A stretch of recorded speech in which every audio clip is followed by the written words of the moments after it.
What I think happened that night, I think the guys tried to rape her and she fought back and they ended up choking her and killing her and throwing her in the pond. Now, in order to find out, we've got to exhume her body and check and see if that little bone's broke, then we know. I don't think she'll ever have to get to that point to be even exhumed. I think there's DNA. I think there's results for that. I think a regional crime lab had those corner swabs and they took them. They don't just take them to take them; they take them to test them. Right. And so I think it's just a matter of the coroner's office is holding those records back. And I think we'll get a conviction when we get the phone records that have the geofencing data and the GPS coordinates of where they were that night. I think it'll end it. I think that's why they withheld those records, is because those phone records will convict them. Yeah.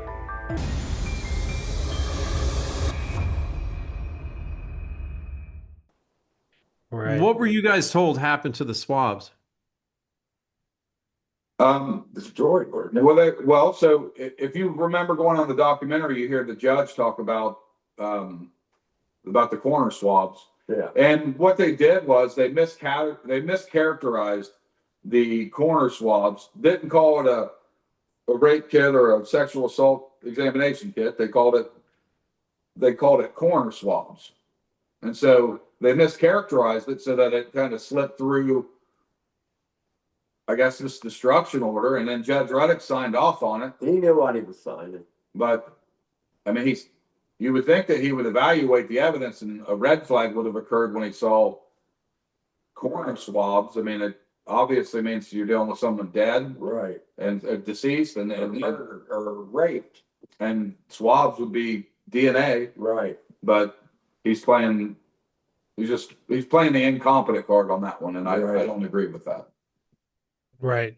He's part of the but the same judge is also the one who signed the subpoenas. We know these subpoenas occurred because we have clerk of court records show that these subpoenas were faxed to Verizon and AT&T, but they've only provided one set of records, his daughter's records, while they withheld the suspect and all the other people there were 7 total phone records besides Casey's that were subpoenaed. We know that for a fact because they were faxed by the court. So the judge would have had to sign off on them for them to ever get to the point of the fax. But the court refuses to provide us with the judge's signature on, those other 7 phone records. Right.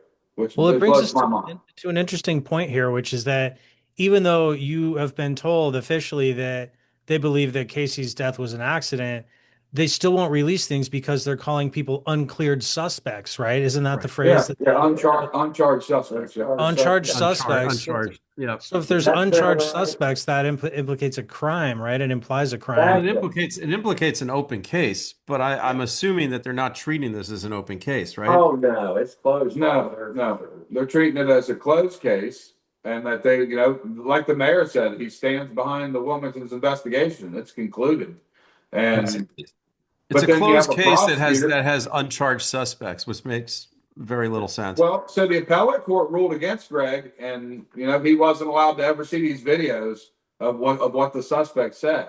Well, the prosecutor then gave him marshals all rights and said, "You know what? I'm releasing everything to you." And Prosecutor Scheidecker last year released all kinds of records to Greg, but I don't know what his intentions were. Because he never followed up with anything he said he would do. No. And so it was like a partial release to kind of appease Greg, I guess. And then he ghosted him after promising a federal referral, after promising a BCI referral, Warren County Sheriff's Office, U.S. Attorney General's Office. He ended up going and hiring a civil litigation firm out of Columbus called Teeter Westfall, and they don't even handle homicide cases. Right. Then we found out that Teeter actually was the same firm that represented them back in 2013. So essentially, he's hiring the same firm that represented them in 2013 to come investigate a case that they I mean, it's a big conflict. This is all inside job. Do you guys get the feeling, I'm going to ask you kind of a stupid question, but do you get the feeling that they're hoping you'll just go away if they make this hard enough? Exactly. They are, but then when it's gonna happen. When they see happens to me, her son's thinking he'll be right there. when they see podcasts like this and they see that documentary and they see other people putting in requests for these records and trying to help us with the investigation, I think they're at the point of realizing that this is not going away. Right. Somebody's got to break. Somebody's got to tell the truth. Somebody's got to have a conscience and say, here's what happened.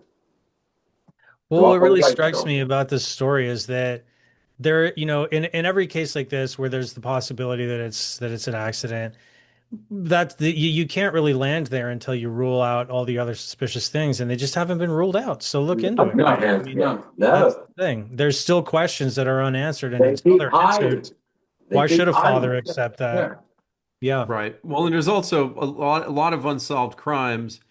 You always find that there's multiple people that know what happened, right? There's the people that there's the perpetrators, and then sometimes there's the people that they talk to, or someone gets locked up and they talk to somebody else, right? And eventually, sometimes that's how things get solved, because someone's conscience gets to them, or they want like leaner time, so they talk.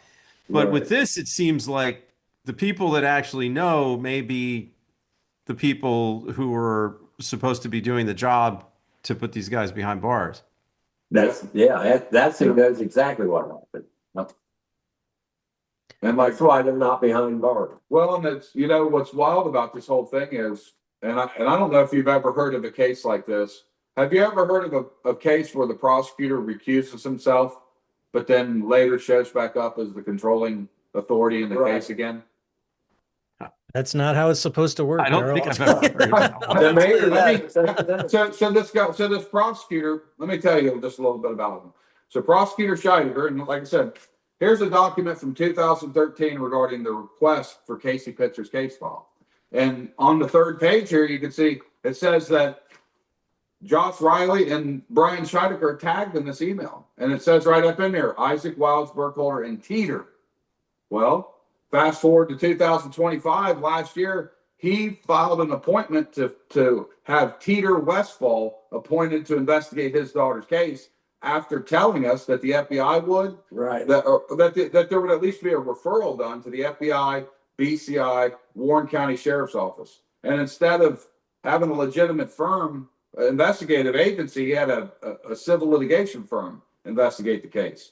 And so Scheidegger back in 2013 was the city law director. He also operated as the assistant county prosecutor back in 2013. And then he advanced to public safety director, which oversaw Riley's police department. And then he oversaw that department during a time in 2019 when there was a sex abuse scandal that hit that whole department, ultimately that forced Riley to resign. And so then he was the public safety director. He sat there and watched me get false arrested as a city attorney, never would respond back to any of our requests, basically kept it under lock and key. Then he became county prosecutor, and I ran into him at like a sports card show over in Xenia, Ohio, and I confronted him, and he was like, "Look, I can't do nothing in the city. I get to be prosecutor. I'm going to help you out, and we're gonna get to the bottom of Greg's daughter's death." He's like, "The city had my hands tied." So I ended up starting to meet with him and developed a relationship with him, and he was telling me that judge's order violated that. It was Ohio Revised Code section 2933.82. He said that on recording. He said that he admitted that there was a probable cause in the case. He said it was disturbing, the video, after he watched the videos. He stood by us. He said he was going to be Greg's advocate, and he did none of that. He said he was going to be the collector of records, and he was going to send subpoenas to all these agencies, because there was like 15 different agencies or whatever, 15 or 17. I can't even, I lost count. But there was a bunch of different agencies that were involved, and he was going to request all these records so that Greg could have a complete case file. Mm-hmm. And then instead of doing that, he went and hired his own attorney that was representing him in the matter back from 2013, Teeter. So it's like, and it's the same guy. Wow. Yeah, the same guy showing back up in the case that was back in 2013 that represented him. So, and then the attorney that he hired as a special prosecutor, right here, says Isaac, Wiles, Burkholder, and Teeter. he was from the same place. Andrew Yosowitz Right. was who they appointed as a special prosecutor, and he worked for the same firm, Isaac, Wiles, Burkholder, and Teeter. And it's like you literally just hired a special prosecutor. They're buddies. And they brought the guy in under the wrong statute. It was a civil litigation statute that he brought him instead of criminal statute.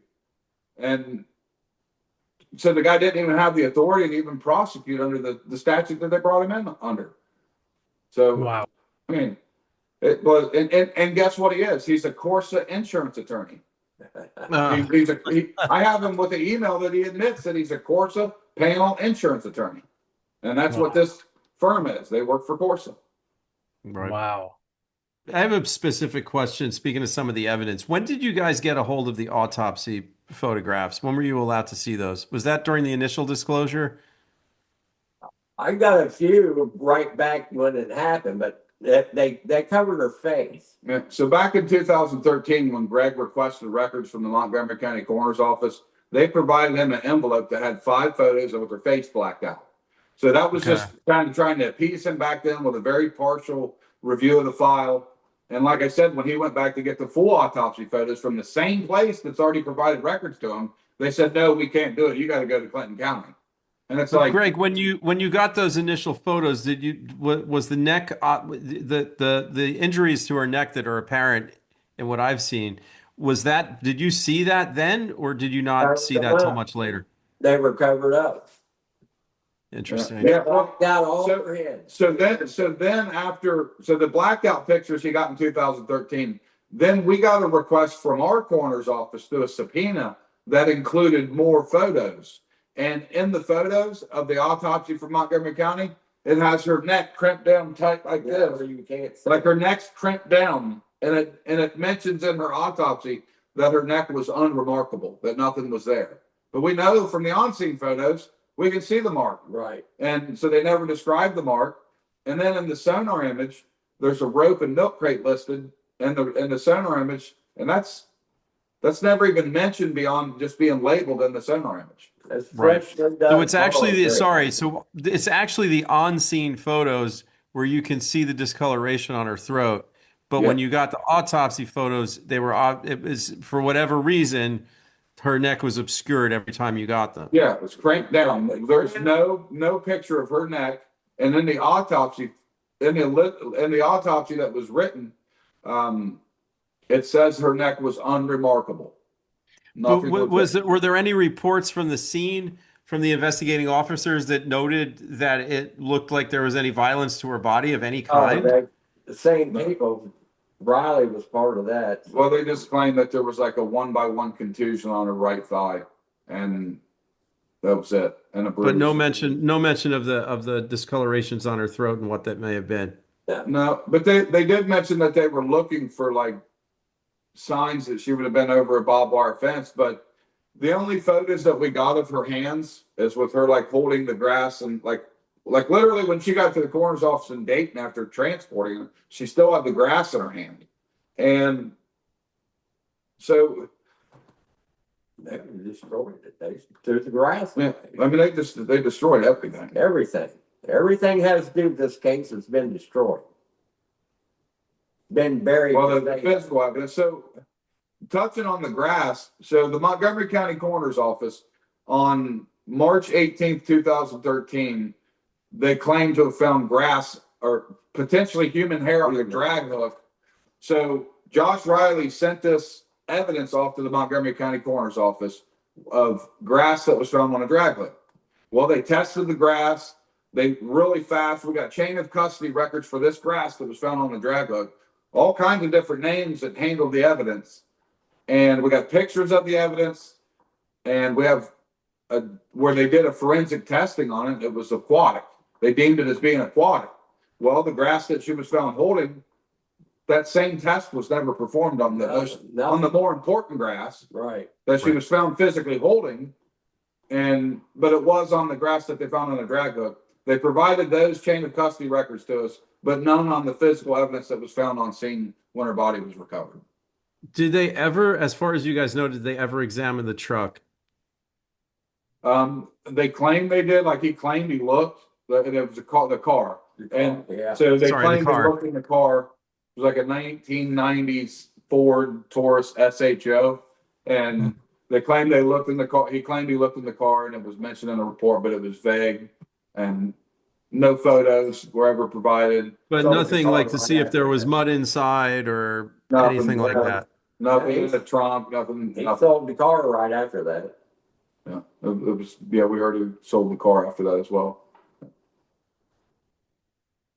Wow. How do you guys see a possible resolution here? It seems like everywhere you go, you're stonewalled and turned away. It seems like what's the path forward, you know?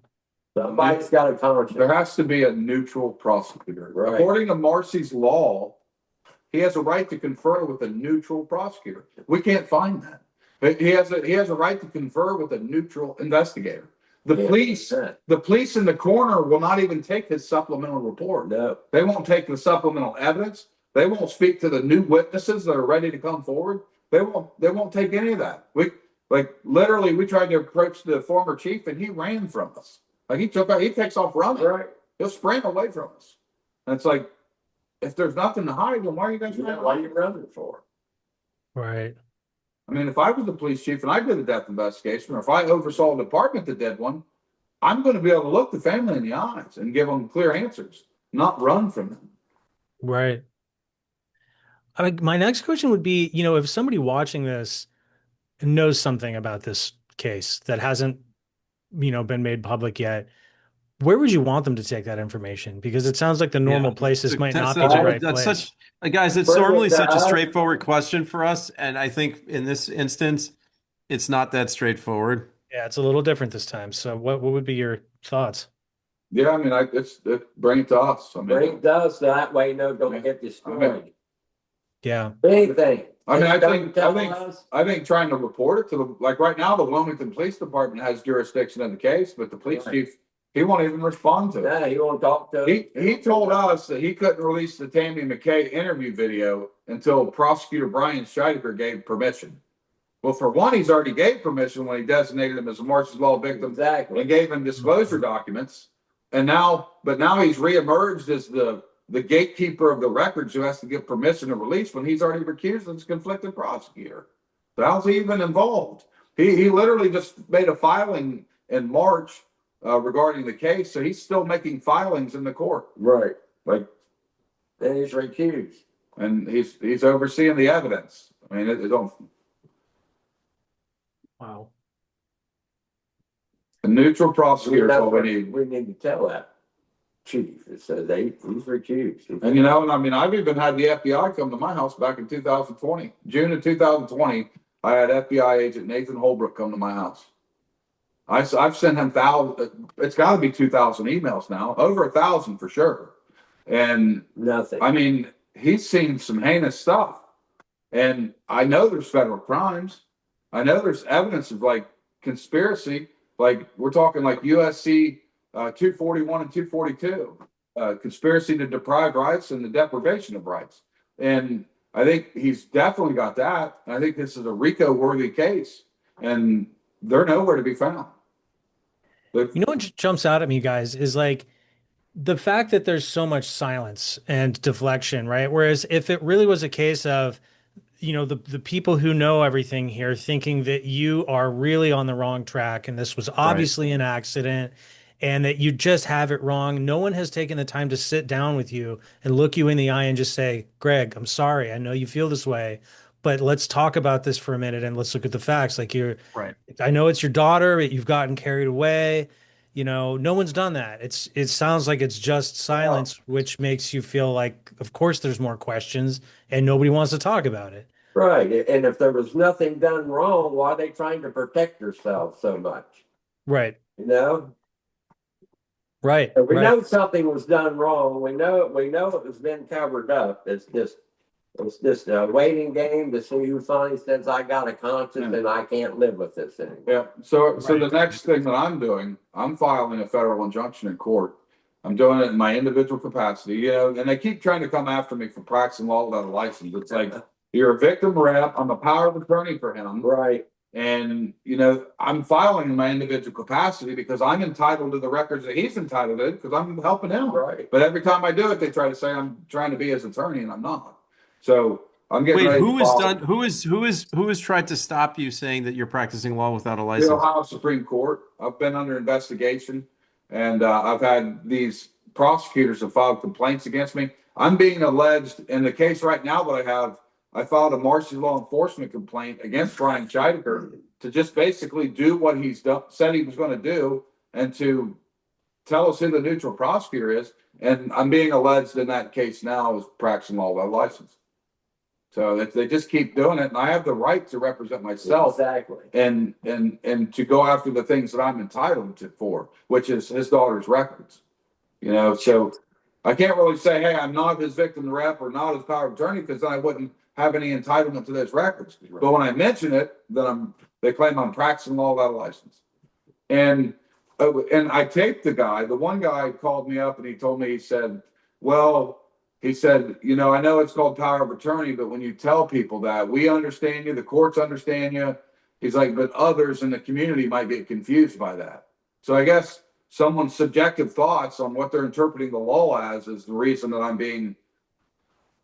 I mean, he wouldn't talk to me when I tried to get clarification. Right. He ghosted me like everybody else. I mean, so Right. these Supreme Court guys that they're sending down, they're the same way. It's a whole system, man. The whole system. It's the whole system in the state of Ohio. And that's the problem is the reason they don't want to break this open is because there's 100 people in this case that I believe is as guilty as someone holding the shot. I mean, You think there's 100 that many people that know what really happened to Casey? And quite a few agencies. So the former law director told me, and he said this, he told me he was referring to Andy Napers, who he told me, who we believe was killed in custody. But he said, if something horrible were to happen to that gentleman, he said, it wouldn't surprise me if they tried to cover it up. He said, I feel like we all would to some degree. And you can quote that. That's exactly what he told me. He said, I feel like we all would to some degree. And that's what happened in this case, we believe, is that everybody has chipped in some degree to make it look like something it's not. Right. So, and it even goes to the state. So Wilmington referred the case to the Ohio Bureau of Criminal Investigation.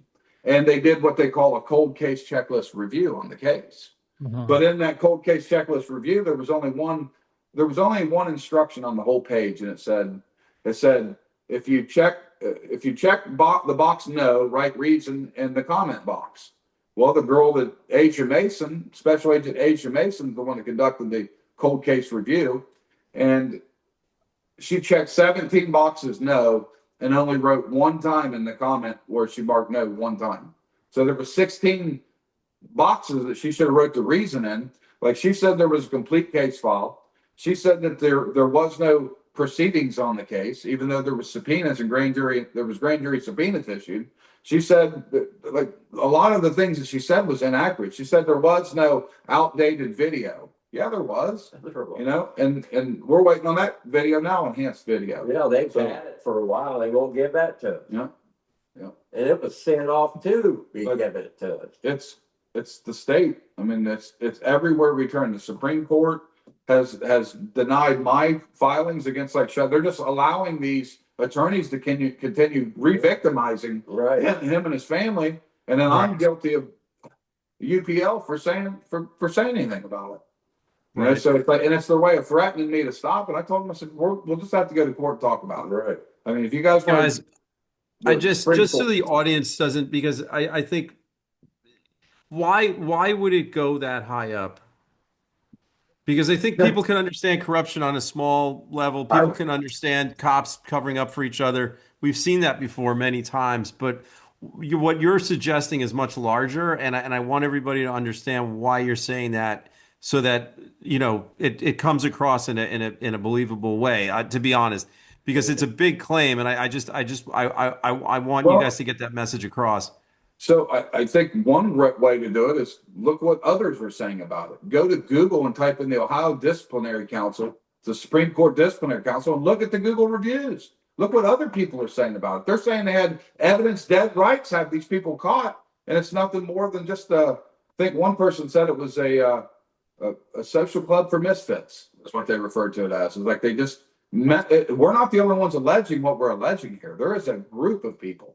And No, this isn't. You're not the first. first case. Honestly, you're not the first case from Ohio where we've heard stuff like this. But I think it's important that people understand that it's not isolated. Yeah, and what we're doing is, so I also wrote a book to kind of tell about like the course of, but I'm actually working on another one because the Supreme Court's going to take some heat in the next one because I got all of them on that. And so this one here, this is a very controversial book, but it's called The Citizen's Arrest of Clinton County, Ohio, and it's on Amazon. But it's the true story of Casey Pitzer and Andy Napier, is what it is. And there's actually footnotes on that website where like there's footnotes in this book. And I have the exhibits on the website. So when I mention a document or if I mention a video, I'm uploading all the evidence on the website so that people can see it with their own eyes. So it's not just speculation. We'll put a link to the book up as well if you absolutely. if that's cool. Yeah. The Citizen's Arrest of Clinton County, Ohio, and it's the true stories of Casey Pitzer and Andy Napier. So I guess Sean was asking earlier if someone did have info, would you want them to come directly to you guys? Yes. Okay. And what's the best way to do that? Through the website or? Yeah, I mean, my email, you can go to Justice for Casey Pitzer on Facebook, TikTok. My email is Darrell, Darrell, at wehelpothers.com. And I take care of stuff for Greg. He can't hardly see. He can't type very good. And that's the thing. I became his power of attorney because I told him, I said, you can literally, I'm your right hand man because I can type faster, I can research better. But they try to make it sound like I'm being his attorney when he's calling me and giving me all this stuff to do all the time. Call him all the time, tell him what to do. It's like I'm just trying to help the guy out. Well, thank God you came into his life. I mean, honestly, what an amazing thing to see somebody take up the fight for a guy in Greg's position and to take it this far. I mean, I've seen video of you getting arrested, Darrell, over this, trying to speak up on Greg's behalf and Casey's behalf. I was louder than any of them. They didn't arrest me. Well, so we actually have an email from Ron Fithen that shows that arrest was pre-planned. It's pre-planned. You can tell. Of course. Yeah, I believe it. It was pre-planned. And, and look, we flew by the seat of our pants for several years. I mean, we're getting better. And, but I mean, I was angry at the beginning of this. I was when I was really like, okay, I'm going to treat this like my own child's case. I was upset. I mean, so there was a lot of things I was doing that might not have been as rational as some of the things I'm doing now. But they just didn't like the truth coming out. But he was telling the truth. He wasn't sugarcoating nothing. The fact is, I've been kind of open arms and like shaking hands at the first with everybody that I've dealt with.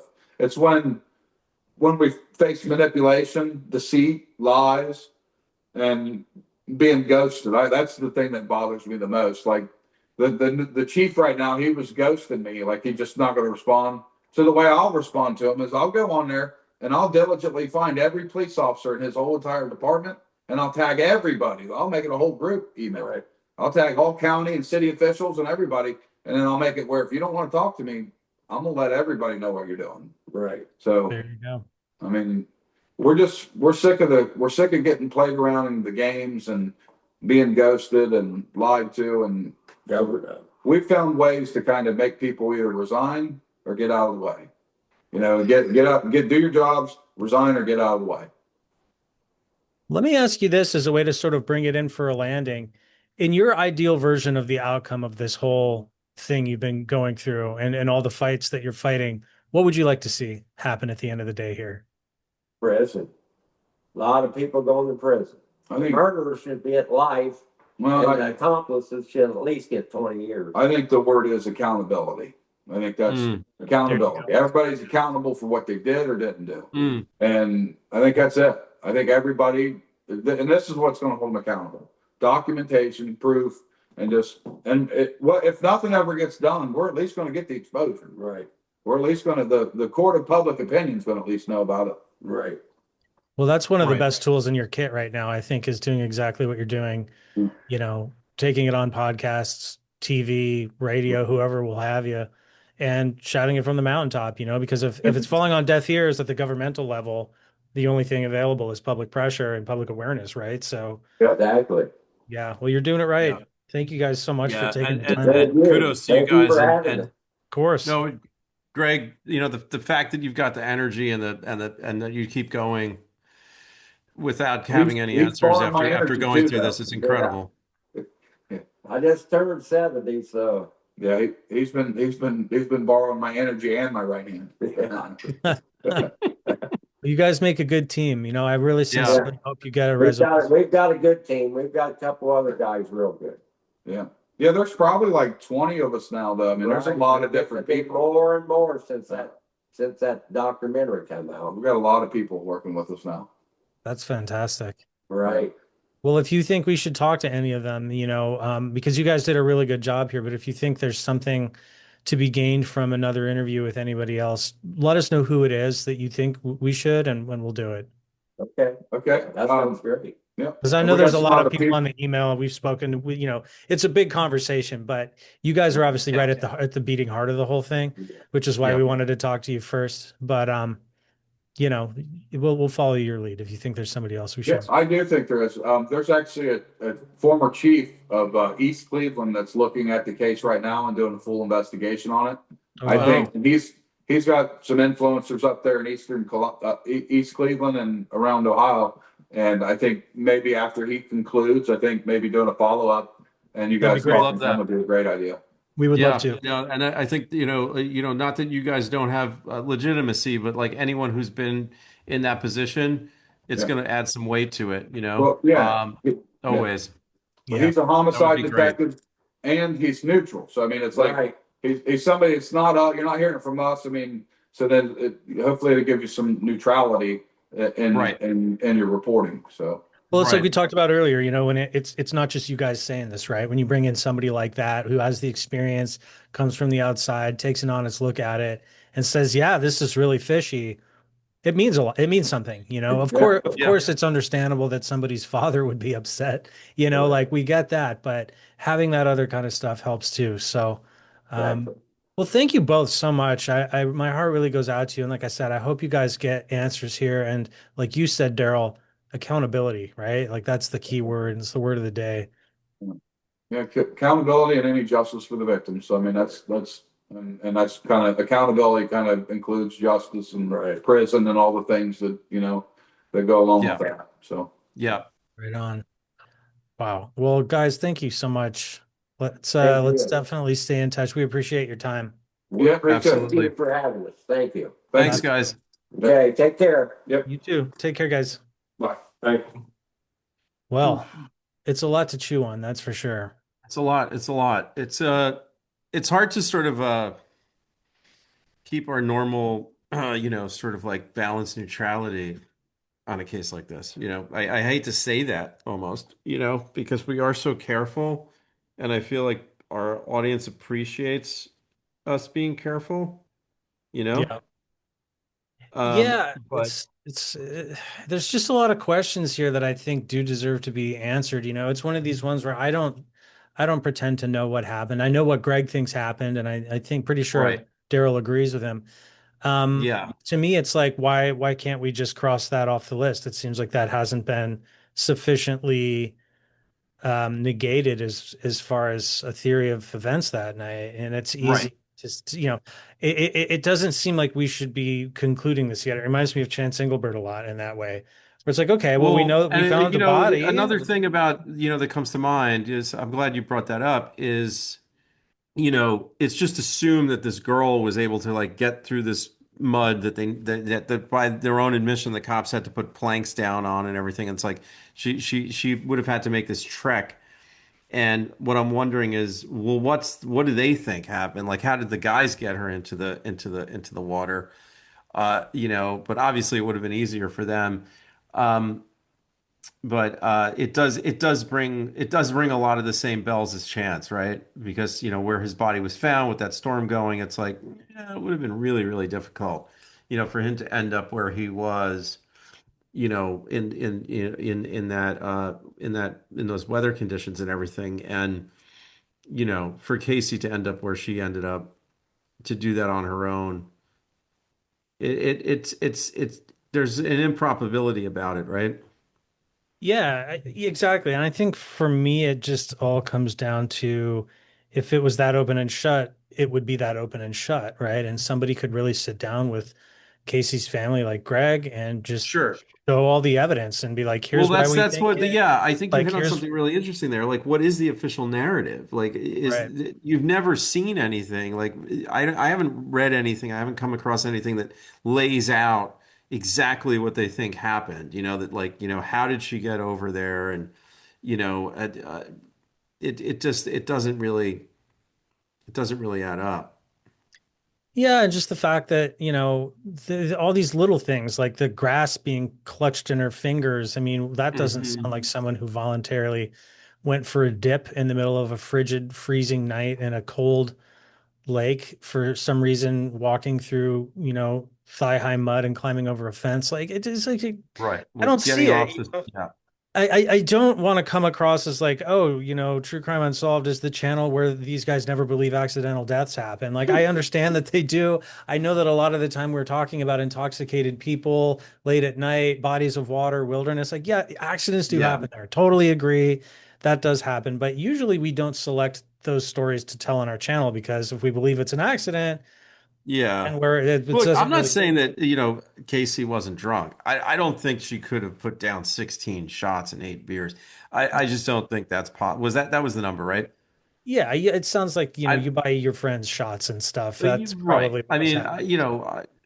I used to be a pretty heavy drinker, and I don't think I would have ever been able to put down 16 shots, let No. alone, eight beers after that or with that. It seems unbelievable. I'm sure someone's gonna drop in the comments and tell me that they can do that, and that, their friend can or their uncle can, and I'm sure there's people out there that can, but I don't think that the girl that size. I think we can accept that Casey was drinking that night. I think we can accept that, It was St. Patrick's she Day. She was at a bar. Yeah, it was like I St. don't. Patrick's Day and she was at a bar and she didn't have her kids with her that night. And, she was having some fun. Whatever happened between her and her friends or the bouncer. I'm not saying that, she was some sort of teetotaler. I don't think, I mean, look, Greg's her dad. He's gonna hold a certain line, but there doesn't seem to be any evidence that she was living some out of control lifestyle or anything. Like, we've dealt with cases with people who have gone missing, who, it's obvious that there was some, I mean, just recently we did a few with some young women who, by their family's own admission, were having drug problems and stuff, and they believe that that played into their disappearance, right? I don't think that Casey was living some horrible lifestyle, and that that's what led to her death. It just doesn't seem to be the case. It was a series of unfortunate events that seemed to happen that night. And if things, it does go to show you, because there's always that story, where the friends leave, and then that's when something horrible happens, right? And the fact that these friends left and not just didn't go get her, but didn't even bring her stuff and say, "Hey, here's your phone. Here's your stuff that you left at the bar." I mean, it's every time, that Well, I think seems to again, be it's part like of it. it is. It's hard to ignore that. And what really struck me is why won't they talk to Greg? In his own words, anyway. Like no one will talk to him about this. Everybody says either it's too difficult for me or I just don't want to. But it seems like this would be a really easy thing to explain if there was an easy explanation. I was pissed Well, off at look, her. I understand Left her if you've phone in got my purse. shame about not doing the right thing and you can't sit there and look someone's dad in the face and say, "Yeah, I left my friend flat and they ended up dead that night." And it's a Yeah. really awful thing to live with. I kind of get that. You would think at some point they would come around to it and start, facing up to it. I would But think after 13 years and I think Greg, clearly just wants answers at this point. I don't yeah, think, he yeah. doesn't come across as someone who wants to set them down and shame them for leaving her behind. in 2026, Greg strikes me as the kind of guy that just wants to know what happened that night. And I could be wrong about that, but it seems like he's way past, why didn't you bring her phone? You know, Right. Well, yeah, no, that's way, way past. but I agree with you. I mean, I could see in the beginning for sure why somebody would be Yeah. afraid to Yeah. talk But to if him. they hadn't done that, then she'd be alive, and that's a lot to live with, you know. Because I don't think anyone's saying that like it was all coordinated and this was some sort of giant setup to have this girl, possibly the Assaulted an and attempted assault and then a death. I don't right. think that's what Greg is saying. I No. think he's saying they left her in a situation where that happened, right? But then it is also interesting that the two gentlemen who would have picked her up are also connected to those friends Well, and saw them that's right what, yeah, beforehand. So it is tough yeah, to understand what exactly to me, it's like this is where the questions lie, right? It seems like there's a lot of people who spoke that night who saw her in the final hours of her life. And it just feels like Greg's problem is that he can't get a straight read on what the hell they all have to right. say for themselves. And there's so many threads, right? And Yeah. these guys are chasing down so many things. And some of this might be coincidence, Hmm. because I'm a strong believer that, like, especially in smaller places, there is sort of an interconnectivity that you can't avoid. And, like, oh, We that know each person knew other. that person, and that guy's dad worked for the county. And it's like, well, that's going to happen. We've run into that with other cases where it seems like it's just a coincidence, but there's so many threads that these guys have found, and nobody's sort of standing up and saying, well, actually, that's because of this. So you're kind of left with like, well, it's like you said, no one's sitting Greg down and saying, this is what actually happened. You have to accept it. We understand you're upset. This is your daughter, but here's Right. the true story. It's not. It's like here's the unprosecuted suspects, or what was the Yeah. exact phrase? It's very Yeah, strange. uncharged suspects, but they're telling him it's an Uncharged accidental suspects. death Yeah. and the investigation is over, but then there's an uncharged suspect in an accidental death where there's no more investigation. Like you can't square Yeah. those things. And so of course, how is Greg supposed to go to sleep at night with that glaring, dissonance in this whole thing that just doesn't Yeah. add up? So I get it. It I doesn't add up. totally see where he's coming from. And like a lot of these cases that more of them are like missing persons, right? If whether it's Ryan Stuka or something like that, of course, there's always the chance that maybe this was some kind of a weird accident, maybe. But someone's got to sit Greg down and explain to him why that makes sense. Because Right. from where he's sitting, and frankly, I think from where anyone who looks at this is sitting, it doesn't make sense yet. There's too much Yeah. suspicious stuff that hasn't been ruled out. And the But Ryan, accident Ryan, the part, problem, the thing that makes it really horrible is that Ryan, there's no suspects. With Ryan, it's like somebody might know something, but they haven't come forward. But it's not, it's not for want of trying on the authorities' part, right? And mhm. where this is like, there's these two guys. I mean, she was in their car. She was in their car. Their stories have conflicted with their own tellings multiple times. The video that we have of her doesn't add up with what people are saying. And then Yeah, also we keep coming back to these polygraphs. I know like Darrell didn't really want to talk about it. Greg feels it's important. There's a reason these things aren't usually admitted in court. Like they're not foolproof, but there's a reason why we talk about them at all, which is if you go take one three times and you keep coming up deceptive, there's a degree of yeah, likelihood that you're hiding something. yeah. It That's it true. it, it introduces doubt, right, into that person's. Well, it's like the same anxiety coming up around the same topic consistently over and over again. That's Yeah. that's the best that a polygraph can do, right? It can't necessarily say yes or no, but it can show your emotional state around certain topics and questions, right? Yeah, and it just indicates deception, right? So it's like Yeah, it may be that there's something that is totally not related to these guys having a hand in a murder, but they still don't want to talk about regarding that night, and it's right. dinging him on that. But what is Well, that? And that's an interesting point, Sean. Maybe they tried to do something and she did jump out of the car and ended up dead, but it was right, their attempted assault that pushed her to that. And they're not You telling the know? truth about that, but that they didn't Yeah. actually do anything. Yeah, So it still that's a seems like it would be possibility. hard for her to get into the water, but I guess that's a possibility. Well, it would at least introduce the idea of her going somewhere she didn't plan on going in a hurry without thinking about it. If she was trying to escape two guys in the middle of the night who were trying to assault her, that I might understand why you would run somewhere weird. But I'm not saying that's what I think happened. I'm just saying there could be things that we don't know that would shed more light on this situation. And it Yeah. feels like the deception there might be where some of these answers lie, because whether or not you believe these guys had anything to do with it, they were the last people to see her alive. They saw her, Absolutely. according to them, they saw her run across a highway after getting out of the car, and then she's found dead in a body of water the next day. So they're important to this, no matter how you cut it. And their memory of that night and what they choose to say is extremely important. And it's the whole crux of the issue, really, Yeah. Yeah, absolutely. which is why I do Absolutely. believe the polygraph tests should be given a little bit of weight here, right? This isn't like they're giving the bartender a polygraph test about whether it was 15 or 16 shots that night. These are the guys that picked her up on the side of the road and have the last accounting of her life. So I do think Yeah. it's kind of important, Yeah. especially after taking it three times. The lack of transparency is just leading them down more and more rabbit holes, and they're uncovering more connectivity, more uh, seeming corruption.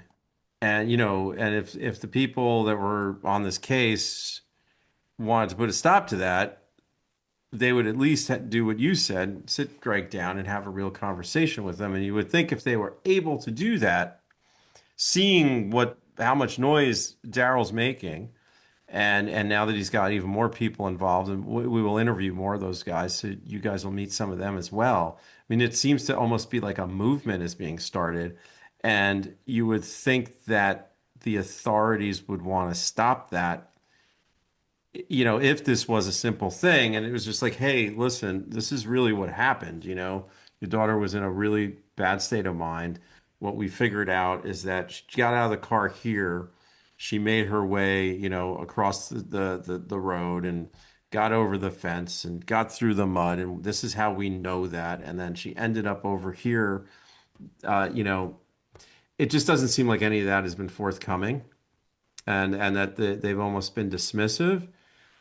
So you have to wonder why, especially when it just and they're not letting up and they're uncovering all this stuff and they're finding out all these strange connections between all these authorities.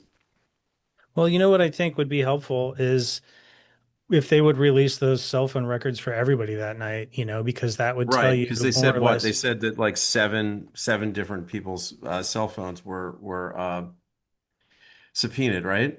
Yeah, so presumably that's the two guys in the car, the three friends, Casey and possibly, some other people. But without that being handed over to Greg, because they're telling him it's a closed case basically, but saying that they can't hand that over. If they gave him Right, that, he could take that to a private investigator, to a private firm that does forensics, and they could take a look at where everybody really went that night and who called who and who texted who. You know what I mean? Like there's answers right, there that feel like if they really want Greg to go away and they really want Greg to believe their version of events, that to right. me is the answer right there. Show us why we can't look at that then, because that is the key to a lot of verifying people's stories about where they were Yeah, that night. That's yeah. my personal feeling on it. Or you pick one guy and you throw him under the bus and say he covered it up, and Right. you end it now. And it seems like there's a guy who would be really good for that. Yeah. Um, from our understanding of the case, right? Yeah. So I mean, you would think they would do something, so it's again, it's hard when there's no counter argument and there's no statement, there's nobody that's coming out here and saying, like, look, these guys are very passionate, but this is why it's not true. It's hard to not start buying into the larger ideas here. What do you guys think? What do Yeah. you think happened that night to Casey, and why do you think there's so many questions around it? I think there's two mysteries, right, guys? It's what really happened that night, and then why is it being so obviously prevented from being investigated, right? Like that, it almost seems like there's two different issues at hand here. I think we can safely say that information is being suppressed. Hmm. People are being discouraged from getting information. Yeah. Yeah, well, guys, we're curious to hear your thoughts. Obviously, we're going to be doing some comment reaction videos here. Maybe there will even be a suspects and theories video forthcoming. We have more interviews to do, frankly, before we're really ready to know just how far to take that part of it. Yeah. But we hope you enjoyed this, obviously, and stay tuned for more on this case. Thanks, everybody.